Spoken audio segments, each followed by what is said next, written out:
दिल पर धक्का तभी लगता है जब धोखा देने वाले पर पक्का विश्वास हो। दोस्तों, हम जिस आदमी के ऊपर पूरा विश्वास करते हैं और जब वह धोखा दे देता है तो उसके बाद दिल को एक बहुत बड़ा झटका लगता है। आज की कहानी में भी कुछ ऐसा ही हुआ है। एक लड़की के विश्वास को उसके होने वाले पति ने इतनी बुरी तरह से तोड़ा कि लड़की की जान ही चली जाती है और रिश्ते को शर्मसार यहाँ पर कर दिया जाता है।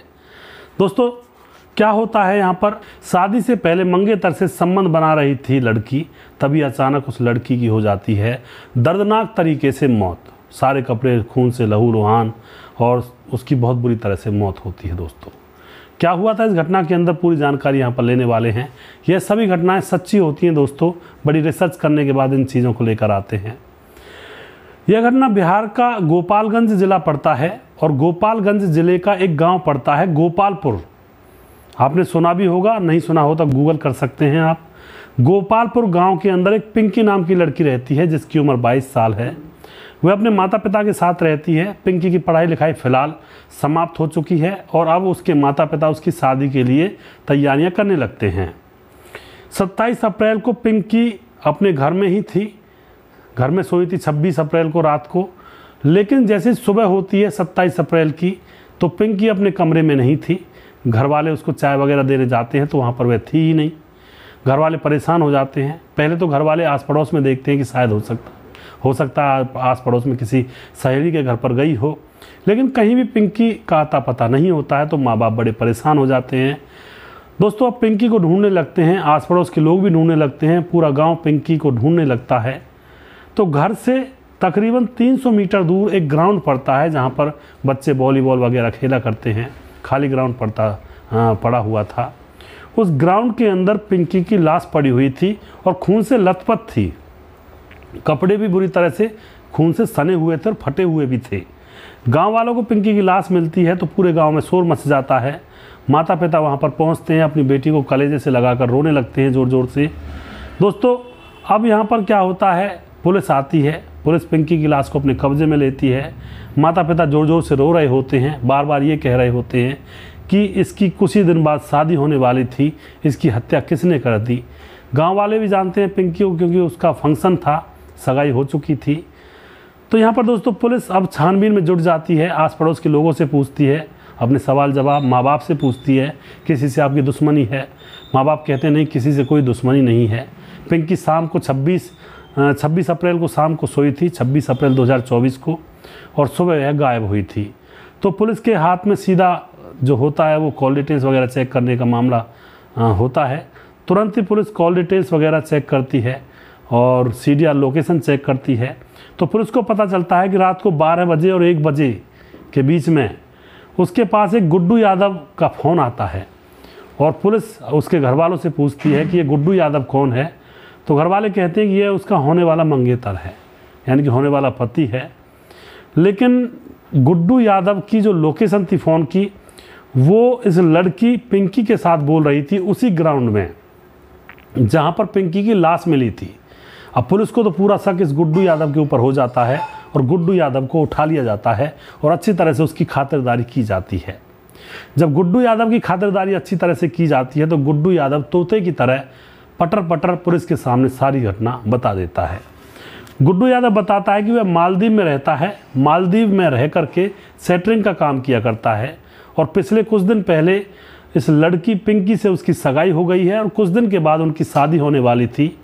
तो दोस्तों, यहाँ पर वह बताता है कि इन दोनों के फ़ोन नंबर एक दूसरे को मिल जाते हैं और सगाई होने के बाद अब इन दोनों की बातचीत आपस में होने लगती हैं।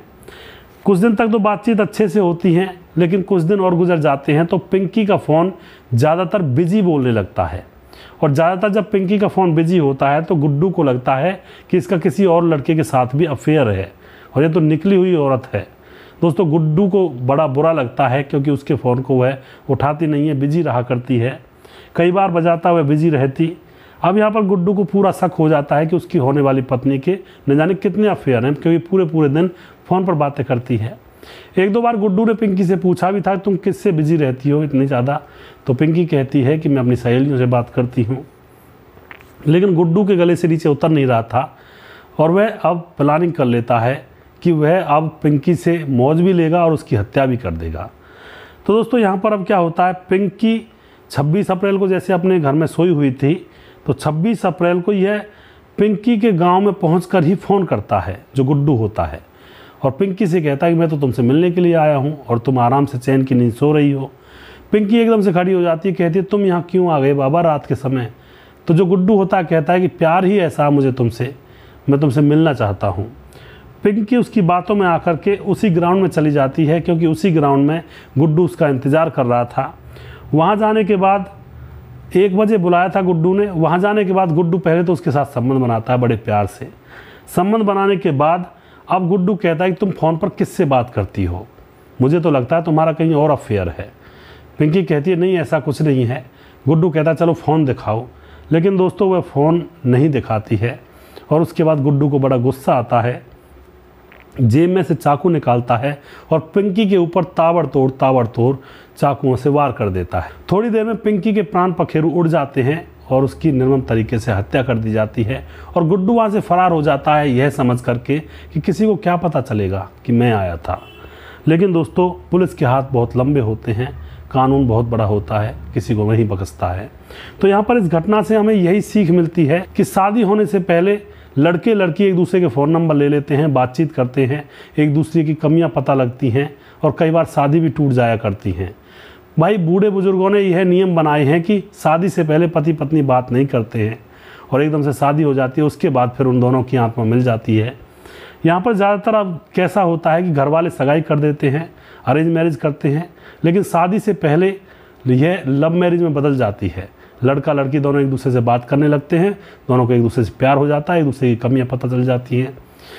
तो अरेंज मैरिज को लव मैरिज में आजकल बदला जाता है। ना ही घर वालों की शर्म है, ना ही किसी अड़ोसी पड़ोसी की शर्म है, रात दिन बात करते हैं शादी से पहले।